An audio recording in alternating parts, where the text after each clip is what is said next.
നമ്മുടെ അയൽരാജ്യമായ നേപ്പാളിലെ കുമാരി എന്ന സമ്പ്രദായം പുരോഗമനപരമായ ഈ കാലഘട്ടത്തിലും കുട്ടികളും സ്ത്രീകളും അനാചാരങ്ങൾക്കും അന്ധവിശ്വാസങ്ങൾക്കും എങ്ങനെ എളുപ്പത്തിൽ ഇരയാകുന്നു എന്നതിന്റെ ഞെട്ടിക്കുന്ന നേർചിത്രമാണ്.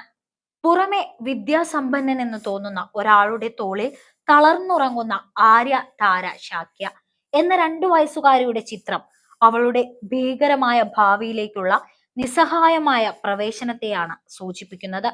നേപ്പാളിലെ നുവാരി സമുദായത്തിൽ ഹിന്ദു ബുദ്ധമത സ്വാധീനത്തിൽ ഉരുത്തിരിഞ്ഞ ഈ ആചാരമനുസരിച്ച് തിരഞ്ഞെടുക്കപ്പെടുന്ന ശാക്യ വംശത്തിലെ ഈ പെൺകുഞ്ഞ് ദുർഗാദേവിയുടെ പ്രതിരൂപമായ തലേജു ദേവിയായി ആരാധിക്കപ്പെടും. കുമാരിയായി തിരഞ്ഞെടുക്കപ്പെട്ടാൽ ആ കുട്ടിയുടെ രക്ഷിതാക്കൾക്ക് അവൾക്കുമേൽ യാതൊരു അധികാരവും ഉണ്ടായിരിക്കില്ല. രാജാവിനോട് കോപിച്ച ദേവി ശാക്യവംശത്തിലെ പെൺകുട്ടികളിൽ രജസ്വലയാകുന്നത് വരെ കുടികൊള്ളുമെന്ന് നൽകിയ വാക്കിന്റെ അടിസ്ഥാനത്തിലാണത്രേ ഈ ദേവി തിരഞ്ഞെടുപ്പ്. അതികഠിനമായ 32 ലക്ഷണങ്ങളാണ് കുമാരിക്ക് വേണ്ടത്.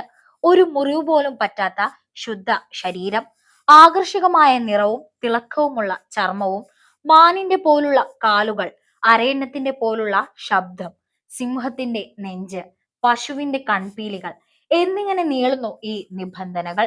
ഇതിനെല്ലാം പുറമെ കുഞ്ഞിന്റെ 3 തലമുറയിൽ വംശത്തിന് പുറത്തുപോയി വിവാഹം കഴിച്ചവരുണ്ടാകരുത് എന്നും നിബന്ധനയുണ്ട്.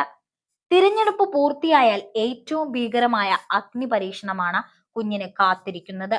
108 എരുമകളെയും ആടുകളെയും ബലി നൽകുന്ന മുറിയിൽ കാഴ്ചക്കാരിയായി അവൾ നിൽക്കണം.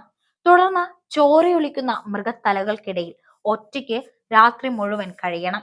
മുഖം മൂടി ധരിച്ച പുരുഷന്മാർ ചുറ്റും നൃത്തം ചെയ്ത് ഭയപ്പെടുത്തുമ്പോഴും കുഞ്ഞ് കരഞ്ഞില്ലെങ്കിൽ അത് ദേവി ശരീരത്തിൽ പ്രവേശിച്ചതിന്റെ ലക്ഷണമായി കണക്കാക്കും. ഇതോടെ കഷ്ടപ്പാട് തീരുന്നില്ല.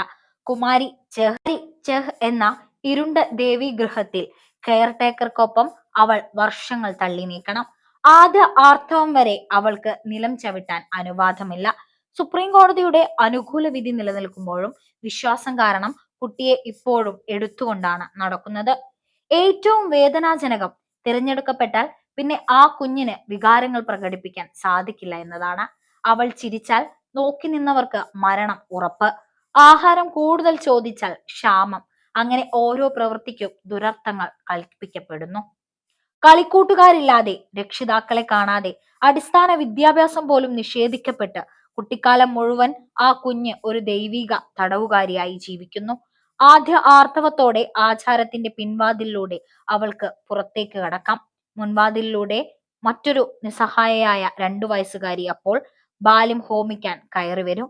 പടിയിറങ്ങിയ ദേവിക്ക് സർക്കാർ വക പെൻഷനും സമൂഹത്തിന്റെ ബഹുമാനവും ലഭിക്കുന്നുണ്ടെങ്കിലും ഒരു സാധാരണ ജീവിതത്തിലേക്ക് തിരിച്ചു പോകാൻ അവർ ഏറെ കഷ്ടപ്പെടുന്നു.